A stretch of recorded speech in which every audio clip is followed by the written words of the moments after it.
मित्रांनो, तुम्ही पण स्टॉक मार्केटमध्ये इन्व्हेस्टमेंट केली असेल. तुमच्या देखील पोर्टफोलिओमध्ये 10, 15, 20, 25 शेअर्स असतील. त्याला तुम्हाला वाटत असेल, माझा पोर्टफोलिओ खूप डायव्हर्सिफाईड आहे. पण जेव्हा मार्केट पडलं, त्यावेळेला 22 पैकी किमान 18 शेअर्स एकाच वेळेला खाली गेले. का? कारण नावं 22 होती, पण रिस्क एकच होती. सगळे शेअर्स एकाच थीमचे. PUC, infra, defence, railway, power सगळ्या कंपन्या होत्या. पण त्यांचा श्वास एकाच गोष्टीवर चालत होता, तो म्हणजे मार्केट सेंटिमेंट. आणि हाच पोर्टफोलिओ डायव्हर्सिफिकेशन मधला सर्वात मोठा गैरसमज आहे. डायव्हर्सिफिकेशन म्हणजे शेअर्स खरेदी करणं नाही. डायव्हर्सिफिकेशन म्हणजे तुमचा पैसा अशा वेगवेगळ्या जागी ठेवणं, जिथं सगळे एकाच वेळेला एकाच कारणामुळे एकाच दिशेने कोसळणार नाहीत. आजचा व्हिडिओ याच विषयावर आहे, पोर्टफोलिओ डायव्हर्सिफिकेशन कसं करावं. पण इथं आपण टेक्स्ट बुक अँसर बघणार नाही. पैसा इक्विटी, डेट, गोल्डमध्ये डिवाइड करा एवढं बोलून हा विषय संपत नाही. खरा प्रश्न आहे, तुमच्या पोर्टफोलिओमध्ये रिस्क कुठं लपलेली आहे आणि तुम्ही खरंच डायव्हर्सिफाईड आहात की डायव्हर्सिफिकेशनचं इल्युजन तयार केलं आहे. कारण आजच्या काळात मार्केटमध्ये पैसा गुंतवणं खूप सोपं झालं आहे. डीमॅट अकाउंट उघडण्यासाठी फक्त 5 मिनिट लागतात. सोशल मीडियावरती दररोज एक नवीन स्टॉक आयडिया येते. युट्यूबवर मल्टीबॅगर स्टॉकच्या सिरीज आहेत. आणि इन्व्हेस्टरला वाटतं, मी 10-15 शेअर्स घेतले म्हणजे माझी रिस्क कमी झाली. पण रियालिटी वेगळी आहे. तुमचे 10 शेअर्स बँकिंग आणि एनबीएफसी मध्ये आहेत. तर तुम्ही वेगवेगळ्या 10 कंपन्या घेतलेल्याच नाहीत. तुम्ही एकाच क्रेडिट सायकलवर बीट लावली आहे. जर तुमचे 8 shares defence, railway, PUC theme मध्ये आहेत, तर वेगवेगळ्या सेक्टरमध्ये नाहीत. तुम्ही गव्हर्नमेंट कॅपेक्स आणि मार्केट नॅरेटिव्हवर डिपेंड आहात. जर तुम्ही 5 म्युच्युअल फंड घेतले असतील, पण सगळ्याच्या टॉप होल्डिंगमध्ये HDFC, ICICI bank, Reliance, Infosys, L T stock आहेत, तर हे 5 फंड नाहीत. तुम्ही तोच पोर्टफोलिओ 5 वेगवेगळ्या कव्हरमध्ये विकत घेतला आहे.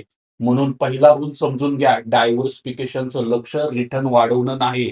डायव्हर्सिफिकेशनचं खरं काम आहे एक चुकीचं डिसिजन तुमचं फायनान्शियल फ्युचर डिस्ट्रॉय करू नये.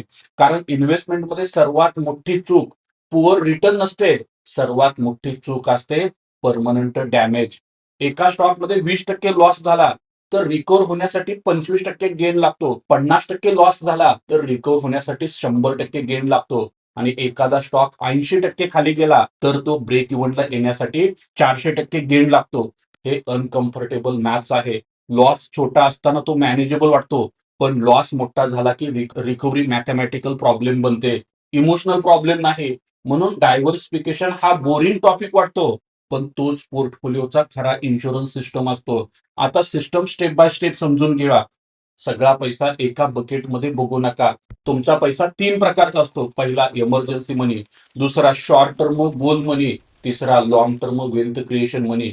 आणि इमर्जन्सी मनी हा इन्व्हेस्टमेंट नाही, तो प्रोटेक्शन आहे. ज्या घरात अचानक मेडिकल इमर्जन्सी आली, जॉब लॉस झाला, बिझनेस कॅश फ्लो अडकला किंवा काही अनएक्सपेक्टेड खर्च आला, तर तुमचे स्टॉक पॅनिकमध्ये विकावे लागू नये म्हणून इमर्जन्सी फंड हवा असतो. हा पैसा लिक्विड किंवा सेफ ठिकाणी असावा. दुसरं बकेट आहे शॉर्ट टर्म गोल, म्हणजे पुढचं 1 ते 3 वर्ष लागणारा पैसा. घराचं डाऊन पेमेंट करणं असेल, मुलांचं ऍडमिशन असेल, बिझनेसची रिक्वायरमेंट असेल, मोठा फॅमिली एक्सपेन्सेस असेल. हा पैसा इक्विटी मार्केटमध्ये टाकणं म्हणजे 2 वेगवेगळ्या खेळांचे रूल्स मिक्स करणं. इक्विटी लॉंग टर्म मध्ये वेल्थ क्रिएट करू शकते, पण शॉर्ट टर्म मध्ये मार्केट तुमच्या गरजेच्या तारखेनुसार चालत नाही. तुम्हाला 2027 मध्ये पैसा हवा असेल आणि मार्केट त्याच वेळेला 25% खाली असेल, तर तुमचे प्लॅनिंग बिघडू शकतं. म्हणून शॉर्ट टर्म मनीसाठी सेफ्टी महत्वाची आहे, रिटर्न नंतर. तिसरी बकेट आहे लॉंग टर्म वेल्थ क्रिएशन. इथं इक्विटी येते, इथं व्होलॅटिलिटी टॉलरंट करता येते, कारण टाइम तुमच्या बाजूला असतो. आता दुसरी स्टेप ऍसेट अलोकेशन. तुमचा पोर्टफोलिओचा हा फाउंडेशन आहे. स्टॉक सिलेक्शन नंतर येतं, ऍसेट अलोकेशन आधी येतं. तुमच्या पोर्टफोलिओमध्ये इक्विटी किती आहे, डेप्ट किती आहे, गोल्ड किती आहे, कॅश किती आहे आणि काही केसेसमध्ये इंटरनॅशनल एक्सपोजर किती आहे, हे आधीच ठरलं पाहिजे. कारण मार्केटमध्ये असेट एकसारखे बिहेवियर करत नाहीत. इक्विटी वेल्थ क्रिएशन करते, पण तिथं व्होलॅटिलिटी असते. डेप्ट स्टेबिलिटी देते, पण हायर इन्फ्लेशन मध्ये रिअल रिटर्न कमी होऊ शकतात. गोल्ड कॅश फ्लो देत नाही, पण अनसर्टन्टिटीमध्ये हेज म्हणून काम करू शकतं. कॅश रिटर्न देत नाही, पण ते अपॉर्च्युनिटी आणि सेफ्टी देतं. इंटरनॅशनल एक्सपोजर लोकल इकॉनॉमी आणि करन्सी रिस्क थोडं रिड्यूस करू शकतं. पण इथंही ब्लाइंड अलोकेशन नको. प्रत्येक इन्व्हेस्टमेंट वेगळी असते, प्रत्येक इन्व्हेस्टर वेगळा असतो. 25 वर्षाच्या इन्व्हेस्टरचा ऍसेट अलोकेशन आणि 55 वर्षाच्या इन्व्हेस्टरचं ऍसेट अलोकेशन सारखं असू शकत नाही. ज्याला पुढील 20 वर्ष पैसा नको आहे, तो व्होलॅटिलिटी सहन करू शकतो. ज्याला 3 वर्षानंतर घर घ्यायचं आहे, त्याच्यासाठी अग्रेसिव्ह इक्विटी अलोकेशन धोकादायक ठरू शकतं. म्हणून तुमचा पोर्टफोलिओ बनवताना पहिला प्रश्न हा नसावा की कोणता स्टॉक घ्यावा. पहिला प्रश्न असावा, हा पैसा मला कधी लागणार आहे. तिसरी स्टेप, इक्विटीच्या आधी डायव्हर्सिफिकेशन करा. कारण फक्त इक्विटीमध्ये 60% अलोकेशन आहे म्हणून पोर्टफोलिओचं डायव्हर्सिफिकेशन होत नाही. त्या इक्विटीमध्ये large cap, mid cap, small cap, sector, theme आणि इंडिव्हिज्युअल स्टॉक यांचा बॅलन्स असावा लागतो. लार्ज कॅप कंपन्या तुलनेने स्टेबल असतात, पण त्यांची ग्रोथ स्लो असते. मिड कॅप कंपनीज ग्रोथ देऊ शकतात, पण करेक्शनमध्ये जोरात पडू शकतात. स्मॉल कॅप कंपनी मोठी वेल्थ क्रिएट करू शकतात, पण तिथं रिस्क आणि लिक्विडिटीचा इश्यू दोन्ही जास्त असतात. ही गोष्ट लक्षात ठेवा. बुल मार्केटमध्ये स्मॉल कॅप कंपन्या जिनियस वाटतात. बिअर मार्केटमध्ये त्याच स्मॉल कॅप कंपन्या तुमचे पेशन्सची टेस्ट करतात. म्हणून तुमची इक्विटी बास्केट अशी असावी की जिथं मार्केट फेसमध्ये तुम्ही हिरो आणि दुसऱ्या फेसमध्ये झिरो होऊ नये. सेक्टर डायव्हर्सिफिकेशन देखील तितकंच महत्वाचं आहे. Banking, IT, FMCG, auto, energy, capital goods, consumption, metal, प्रत्येक सेक्टरचं सायकल वेगळं चालतं. काही सेक्टर इंटरेस्ट रेट सेन्सिटिव्ह असतात, काही क्रूड ऑइलवर डिपेंड असतात, काही करन्सीवर, काही गव्हर्नमेंट पॉलिसीवर, काही ग्लोबल डिमांडवर. जर तुमचा पोर्टफोलिओ एका सेक्टरमध्ये जास्त कॉन्सन्ट्रेटेड झालेला असेल, तर तुमची रिस्क कंपनी स्पेसिफिक राहत नाही, ती थीम स्पेसिफिक बनते. आणि थीम स्पेसिफिक रिस्क इन्व्हेस्टरला उशिरा समजते. कारण जेव्हा थीम चालू होते, तेव्हा सगळे स्टॉक वर जातात. जेव्हा इन्व्हेस्टरला वाटतं मी स्टॉक पिकिंग मध्ये खूप स्मार्ट आहे, पण अनेक वेळेला ते स्किल नसतं, ती लिक्विडिटी असते, तो मोमेंटम असतो, तो नॅरेटिव्ह असतो आणि नॅरेटिव्ह रिव्हर्स झाला की सगळे स्टॉक एकत्रित पडतात.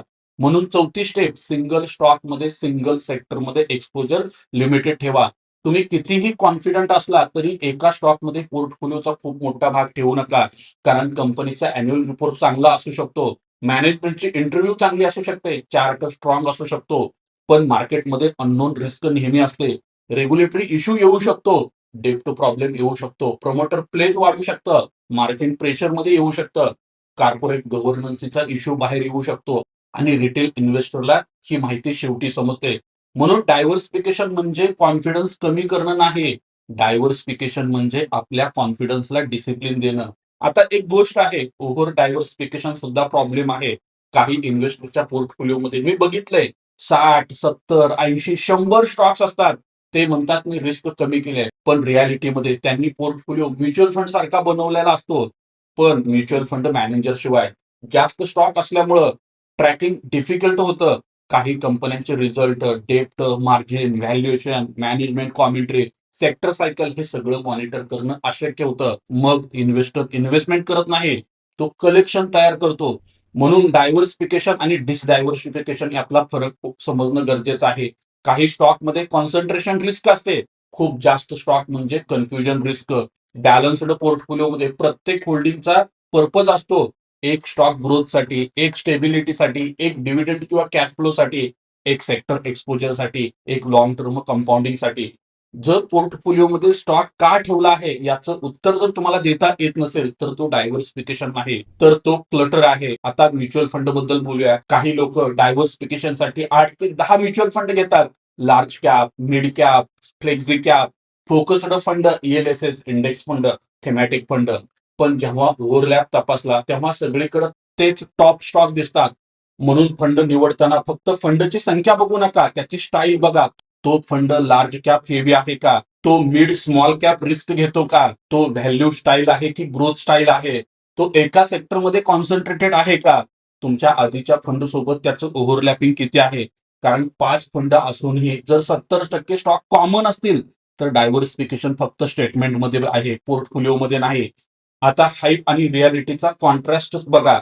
हाईप म्हणते मल्टीबॅगर शोध, पण रियालिटीमध्ये पोर्टफोलिओ बुडणार नाही याची व्यवस्था करणं गरजेचं असतं. हाईप म्हणते फुल कॅपिटल डिप्लॉय कर, पण रियालिटीमध्ये तुम्हाला कॅश असणं ही देखील एक स्ट्रॅटेजी किंवा पोझिशन असते. हाईप म्हणते हे सेक्टर पुढे रॉकेट होणार आहे, रियालिटी सांगते हे रॉकेटमध्ये बसण्याआधी पॅराशूट आहे का तपासा.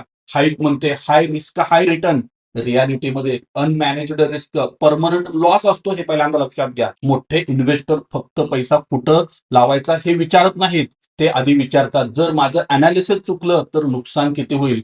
रिटेल इन्व्हेस्टर मात्र उलटं विचारतो, जर माझं अनालिसिस बरोबर निघालं तर किती टार्गेट येईल? ही माइंडसेट बदलली की पोर्टफोलिओ बदलतो. आता प्रॅक्टिकल फ्रेमवर्क बघूया. तुमचा पोर्टफोलिओ तयार करताना हा क्रम वापरा. पहिल्यांदा इमर्जन्सी फंड तयार करा. नेक्स्ट 3 इयर मध्ये लागणारा पैसा इक्विटी पासून दूर ठेवा.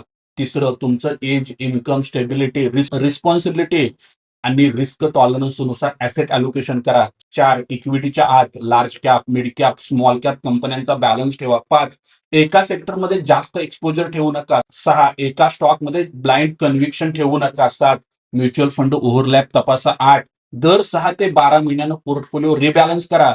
रिबॅलन्सिंग खूप अंडर रेटेड आहे. समजा तुमची ओरिजिनल अलोकेशन होती 60% इक्विटी आणि 40% डेप्ट. बुल मार्केटमध्ये इक्विटी 75%ला गेली. तुम्हाला वाटेल वा पोर्टफोलिओ वाढला, पण त्याच वेळेला तुमची रिस्क देखील वाढलेली असते. रिबॅलन्सिंग म्हणजे विनर विकून लुजर घेणं नाही.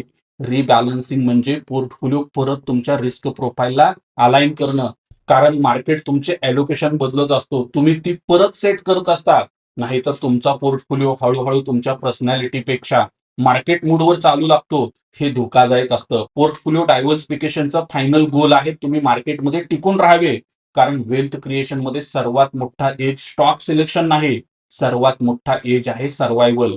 जर तुम्ही 10 वर्ष, 15 वर्ष, 20 वर्ष मार्केटमध्ये टिकू शकला, मिस्टेक करूनही रिकव्हर करू शकाल. पॅनिक मध्ये एक्झिट टाळा. एका रॉंग बीटमुळं गेम मधून बाहेर फेकले गेला नाही तर कंपाऊंडिंगला काम करायला वेळ मिळतो.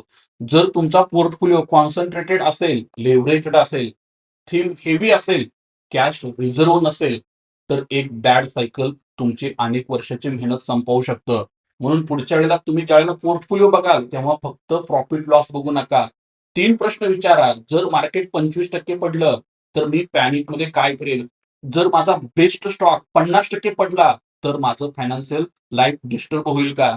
जर माझं फेवरेट सेक्टर पुढचं 3 वर्ष अंडर परफॉर्मन्स राहिलं तर माझा पोर्टफोलिओ जिवंत राहील का? जर 3 प्रश्नांची उत्तर अनकम्फर्टेबल असतील तर तुमचा पोर्टफोलिओ डायव्हर्सिफाईड नाही, तो फक्त एका आशेवर उभा आहे. आणि इन्व्हेस्टमेंटमध्ये खूप स्ट्रॅटेजी नसते. स्ट्रॅटेजी म्हणजे काय होऊ शकतं याचा विचार आधी करणं. डायव्हर्सिफिकेशन बोरिंग वाटू शकतं, ते तुम्हाला ओव्हरनाईट रिच बनवत नाही. ते थंबनेलमध्ये ग्लॅमरस दिसत नाही, पण अनेकदा फायनान्समध्ये सर्वात जास्त बोरिंग गोष्ट सर्वात जास्त पॉवरफुल असते. बजेटिंग बोरिंग आहे, इमर्जन्सी फंड देखील बोरिंग आहे, ऍसेट अलोकेशन देखील बोरिंग आहे, रिबॅलन्सिंग त्यापेक्षा जास्त बोरिंग आहे, डायव्हर्सिफिकेशन तर सर्वात जास्त बोरिंग गोष्ट आहे. याच बोरिंग गोष्टी तुमच्या मार्केटमधल्या मिस्टेक्स पासून तुमचं संरक्षण करतात. शेवटी एक विचार सोडतो, तुमच्या पोर्टफोलिओमध्ये किती स्टॉक आहेत हा प्रश्न नाही. मुख्य प्रश्न आहे, तुमचा पोर्टफोलिओ खरंच वेगवेगळ्या रिस्कमध्ये विभागलेला आहे का? की तुम्ही एकच रिस्क वेगवेगळ्या नावाने परत विकत घेताय?